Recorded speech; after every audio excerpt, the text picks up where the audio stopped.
21শে ফেব্রুয়ারি আজ থেকে ৭৪ বছর আগের এক বৃহস্পতিবার। বাংলা তারিখ ছিল ৮ ফাল্গুন, ইংরেজি ২১ ফেব্রুয়ারি। ভাষার দাবিতে রাজপথে নামা কিছু তরুণের বুকের তাজা রক্তে লাল হয় ঢাকার রাজপথ। আজ সেই দিনটিকে স্মরণ করার দিন। আজ মহান শহীদ দিবস ও আন্তর্জাতিক মাতৃভাষা দিবস। বাঙালি জাতির জন্য এই দিবসটি হচ্ছে চরম শোক ও বেদনার। অন্যদিকে মায়ের ভাষা বাংলার অধিকার আদায়ের জন্য সর্বোচ্চ ত্যাগের মহিমায় উদ্ভাসিত। যে কোনো জাতির জন্য সবচেয়ে মহৎ ও দুর্লভ উত্তরাধিকার হচ্ছে মৃত্যুর উত্তরাধিকার, মরতে জানা ও মরতে পারার উত্তরাধিকার। ১৯৫২ সালের ২১শে ফেব্রুয়ারি শহীদরা জাতিকে সে মহৎ ও দুর্লভ উত্তরাধিকার দিয়ে গেছেন।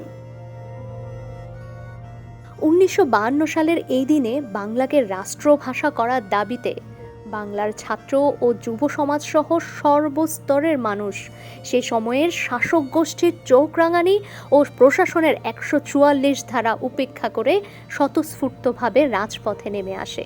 মায়ের ভাষা প্রতিষ্ঠার আন্দোলনে দুর্বার গতি পাকিস্তানি শাসকদের শঙ্কিত করে তোলায় সেদিন ছাত্র জনতার মিছিলে পুলিশ গুলি চালালে সালাম, জব্বার, শফিক, বরকত ও রফিক গুলিবিদ্ধ হয়ে শহীদ হন।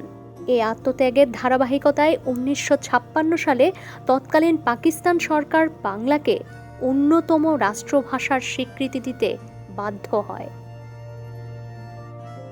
জাতিসংঘের শিক্ষা, বিজ্ঞান ও সংস্কৃতি বিষয়ক সংস্থা ইউনেস্কো মহান ২১-এর প্রতি শ্রদ্ধা জানিয়ে আন্তর্জাতিক মাতৃভাষা দিবসের স্বীকৃতি দেওয়ার পর থেকে বাংলাদেশ সহ সারা বিশ্বে ভাষা শহীদদের স্মরণে দিবসটি যথাযথ মর্যাদায় পালিত হয়ে থাকে।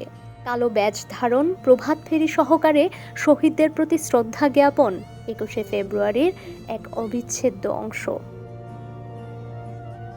বাংলাকে রাষ্ট্রভাষা করার দাবি আদায়ে সর্বোচ্চ ত্যাগ স্বীকারকারীদের প্রতি শ্রদ্ধা জানাতে ২১শে ফেব্রুয়ারি সারা দেশে ভাষা দিবস এবং আন্তর্জাতিক মাতৃভাষা দিবস হিসেবে পালন করা হবে। ভাষা আন্দোলনের সেই বীরদের প্রতি শ্রদ্ধা জানাতে কেন্দ্রীয় শহীদ মিনারে খালি পায়ে ফুল দিয়ে সর্বস্তরের মানুষ শ্রদ্ধা জানাবে। আর কণ্ঠে সেই বেদনা বিধুর গান, আমার ভাইয়ের রক্তে রাঙানো ২১শে ফেব্রুয়ারি আমি কি ভুলিতে পারি। ডেস্ক রিপোর্ট, সমকাল।